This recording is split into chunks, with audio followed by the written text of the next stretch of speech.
there isn't anything better than getting a compliment by your significant other. Am I right? And I'm not talking one of those setup compliments, right? Like I walked out into the kitchen the other day and my girlfriend goes, "Hey, thank you so much for cleaning the kitchen." Oh, yeah. Hey, you start to feel a little pride and joy, and that's when they snatch it right from you. Because she goes, "Hey, next time though, could you not put the whole kitchen in the dishwasher? Because the dishwasher isn't set up to clean, well, everything. One, you can't just pile it all in." Like, she started going on a huge rant, and that's when you know, oh, this was a whole gut punch right from the get go. Those sort of things can live rent free in your mind, right? Like I have an uncle who owns a printing business, and he tried to show me how to fix a printer one time. He picked up a tool. I don't know. He did it so quickly. You ever have one of those people who just like they know their job way too well? Because he picked up a tool and then all of a sudden the printer was in pieces. And then he handed me the tool, which was a basic tool. And I was like, oh, I know what this is. And then he goes, okay, take this apart. And I go, hey, wait a minute. What was step one again? How do I, and what is, hold on.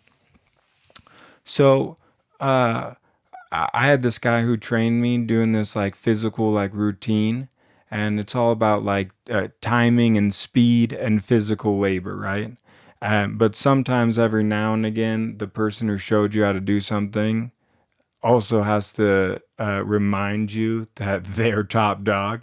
I walked in one day and this guy blew through this routine so quickly that he had the audacity to then look at me and slap his muscles. Like he honestly he was like, and I'm thinking, going, what the, that had to have hurt. Like, physical labor. You don't just, it's not like someone who goes and works out. You see people at the gym before they lift something kind of like pump themselves up. And, that you can semi get behind, but afterwards, that's showing you right there. That's living rent free. I can still feel the vibrations. You know what I mean? Like that's how powerful that was. So you really got to be careful and don't ever go fishing for a compliment. Yeah, that is the absolute worst. I tried doing that.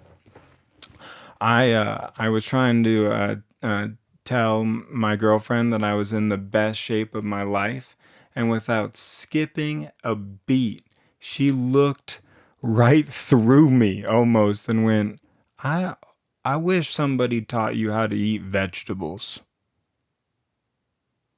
And if that isn't a mental just right to the wow. I was like, I wasn't even trying, it wasn't even that good of a compliment. I was trying to say, like, I'm super strong, or I could lift a house, or fight a bear, because sometimes my ego has led me to such vicarious thoughts. But this time I'm just like, hey, I think I'm in the best shape of my life, right? That doesn't mean I'm like in physically good shape. I just feel like I don't have to explain myself to you.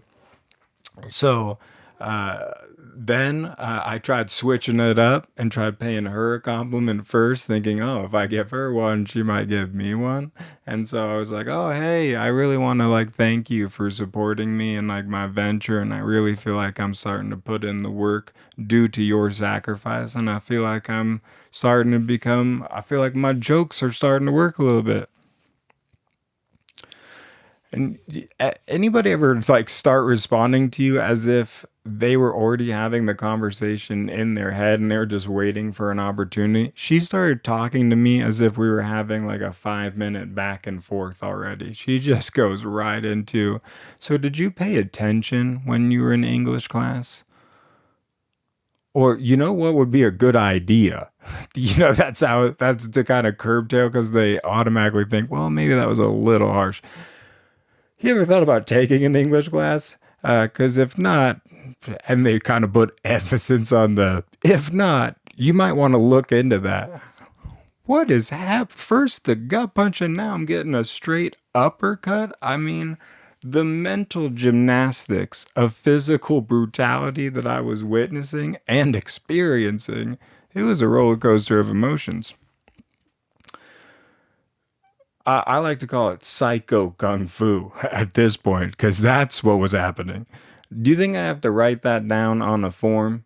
You know, because those medical forms that you have to fill out every time you visit the doctor, doesn't matter if you go in there 100 times, even if you're just dropping off a different form. They're like, oh, hey, could you fill out this questionnaire? And the questionnaire usually has nothing to do with like what you're going in there for. Like I was reading this questionnaire, it was like, oh, have you ever been bitten by an arachnid? And you're like, what the? I'm here for my eyes. Like what? Like what? Or you get like a weird marketing pitch. It's usually with sometimes it's at those places. Because I was reading one right next to the arachnid bite. I had to Google it. It's a spider. You know that? Technology, amazing thing. So I'm sitting there going, and then they go, "Do you want contacts? Contacts? Like what what do you mean? Like poking myself in the eye with a small shard of glass? I don't think so. I used to think that that would be the coolest thing ever because I always thought, you know, as a kid, it's all about looks. And I used to think without these glasses, I'm grade A. So, but then I try to go into a doctor's office and they're like, "Oh, can you touch your eye?" And I'm thinking, what kind of question? Of course I could touch my eye. Like, ta-da! You know, sometimes you got to get that ego checked. You know, maybe that's why a good thing these things happen to me. Cuz they were like, "Oh, so go ahead, touch your eye." And I'm thinking, "Oh, okay, I got this." And then I quickly realized that without my glasses, well, you don't really have to quickly realize, but at a young age, you know, you quickly realize that when you really can't see, like you understand the depths of your vision when you try and poke yourself in the eye. I mean, that's literally what happened. Imagine a guy who cannot see at all trying to put their finger as close to their eyeball as possible because they're like, no, your eyeball. Like you have to put a small, clear piece of glass. I'm like, what are contacts? I thought it was like a liquid that you just poured over your face. But clearly, there's a lot of work involved. I thought my biggest trouble was going to be like putting the thing on my finger because I can't see it and it would just like drop. And then I'm just like sitting there, just like jabbing myself in the eye with nothing. I thought that would be a way more happenstantial occurrence than the ability to just touch my eye. Because here's what happens: I start trying to move my finger in close. And then as it gets closer, my finger disappears because I can't see it. And then all of a sudden it reappears way close to my face. You ever you ever been in like a car and you see it in the rearview mirror and they have that like warning sign that's like, hey, objects are closer than they appear or larger than they appear? That's what it should have happened with my eyeballs because all of a sudden I was like, oh no, I can't see my finger. Clearly I can still feel it and I know it's coming towards me because it's my hand last time I checked. And but then you got to get so close to the eyeball. I couldn't do it. I said, nope, this isn't. Next, what's can I get those pair? Let's try the actual just over the face. These so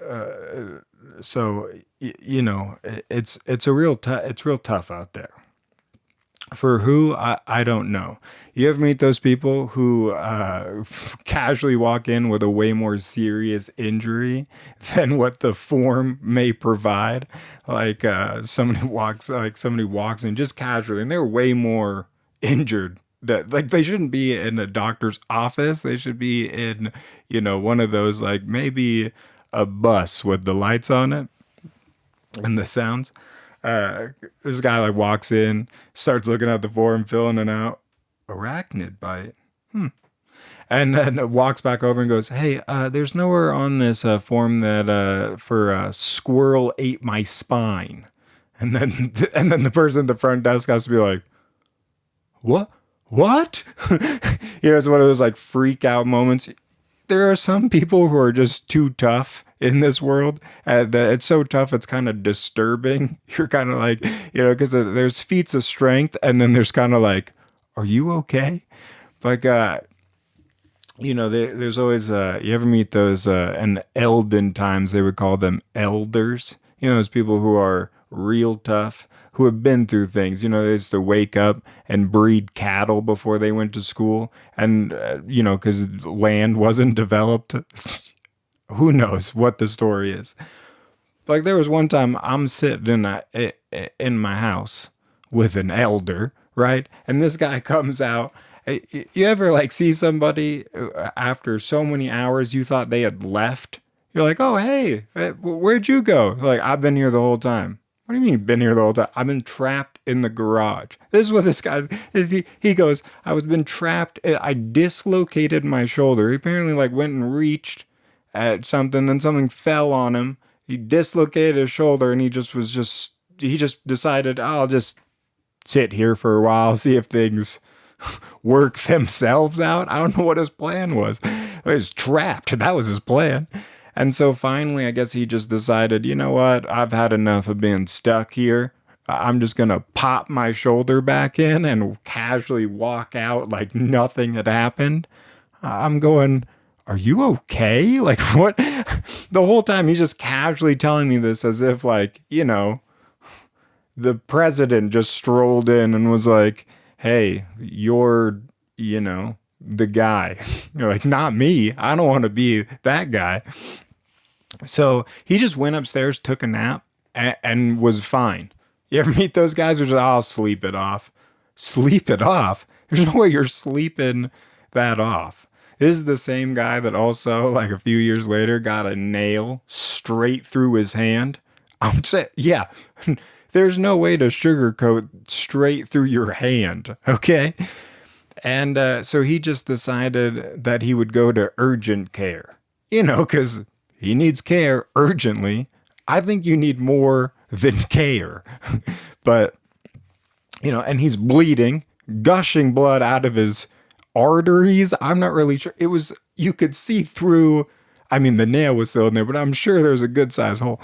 Anyways, he just got in his car and stuck his hand out the window because he didn't want to bleed on his fine leather goods. Yeah, and so he drove over to urgent care. Imagine you're working at the front desk and then somebody walks in with a nail through their hand. You don't have the facilities that deal with a nail through. It's called urgent care, right? Not urgent life-saving assistance. That's the ER, folks.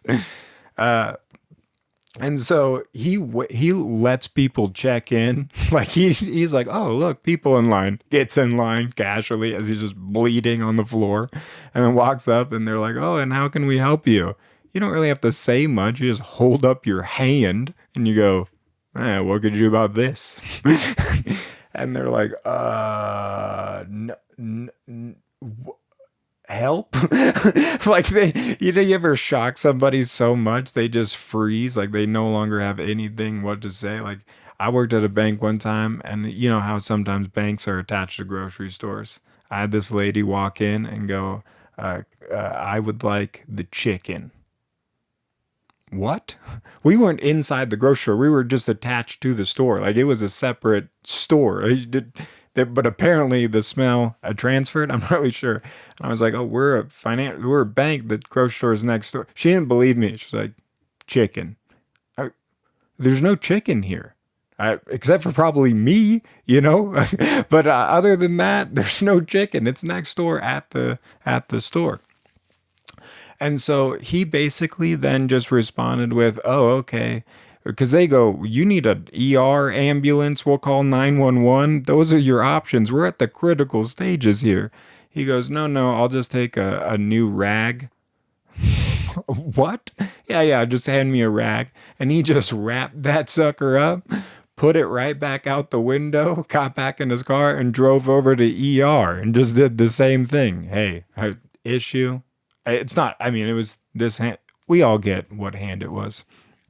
So, it's a dog eat dog world out there. And with that, I probably owe somebody some compliments, because I went fishing for too much, and now, I can't take any more abuse. No, I'm just kidding. But, anyways, thank you guys so much for hanging out. We'll catch you guys all in the next one. Until next time, bye bye.